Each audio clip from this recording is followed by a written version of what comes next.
تاریخ یو ور بیا خپل تکرار ته نږدې سوی. دا هغه وخت دی چې ملتونه د غلامۍ ځنځیرونه ماتوي، د خپلې خاورې، خپلې ژبې، خپل عزت او خپل راتلونکي لپاره دریځي. بلوڅان دا یو زړور ولس له 80 کلونو راهیسې د پنجاب د استبداد پر ضد مبارزه کوي.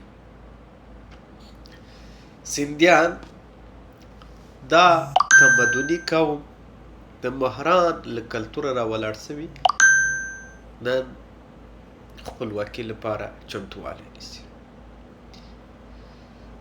دغه د خپلواکي ناره چې ده د مظلومو ملتونو له زړه راپورته سوي. دا د تاریخ آواز دی، دا د حق آواز دی.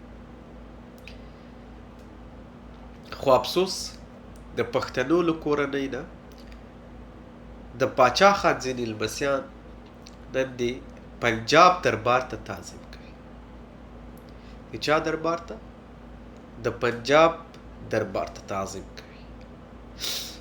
هغوی چې باید د خپل ملت د حقونو مدافعان وای نن د ظالم لپاره توجیه لیکي او د قربانۍ لپاره بیا خاموشي غوره کوي. زه فکر کوم پاچا خان به دوی ونه بخي. تاریخ به بیا دا چوپتیا، دا تسلیمېدل، دا چاپلوسي او دا سیاسي خیانت هیڅ کله هم هیر نه کړي. د پښتنو تاریخ د قربانیو او ویاړونو تاریخ دی. له خوشحال خانه تر پاچا خانه، له غازي امان الله خانه تر اجمل خټکه، دا قوم هیڅ کله د ظلم تر شا نه ده درېدلی او نه به هیڅ کله ودرېږي. نن د یو بلوڅ زوی په یو لرې غره کې د ازادۍ شعار بدرګه کوي.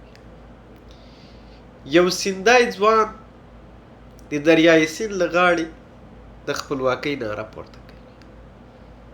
دا زموږ لپاره د شرم ټکی نه ده.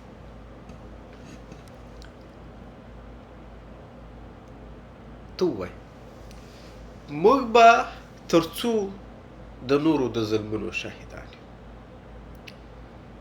موږ به تر څو پورې د پنجابي د کارخانې چوکیداران یو؟ او موږ به تر څو پورې د زنده‌باد او مرده‌باد نارې وهو؟ دا تیر لکه یو خوب دی.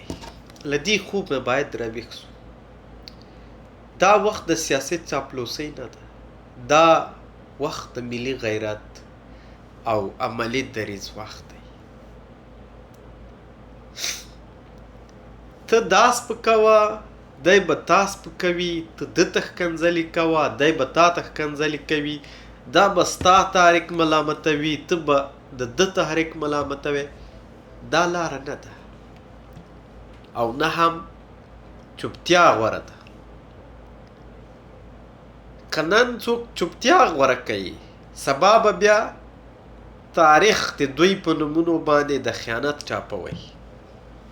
دا په دې وجه چې دا وخت فیصلې ده.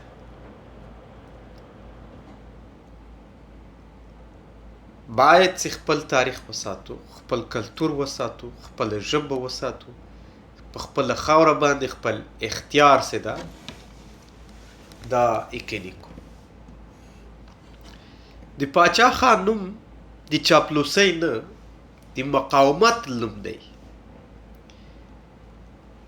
دا خاوره زموږ ده، دا ملتونه زموږ وروڼه دي او دا مبارزه زموږ سرلوړی ده. اتحاد، غیرت او بیداری زموږ وسلې دي. دا جګړه د ټوپک نه بلکې د شعور جګړه. په دې څو کلونو کې د پښتو ژغورنې غورځنګ له را پیدا کېدو سره چې څومره په دې خاوره کې شعور را پیدا سوی ده، د دې خاورې په ځوان نسل کې دا مخکې نو. راځئ ځانونه له دروغجنو سیاستوالو، له چاپلوسو مشهورو او له تاریخي بېحسۍ وژغورو. راځئ چې خپل نسل ته د عزت تاریخ پرېږدو، نه د غلامۍ داستان.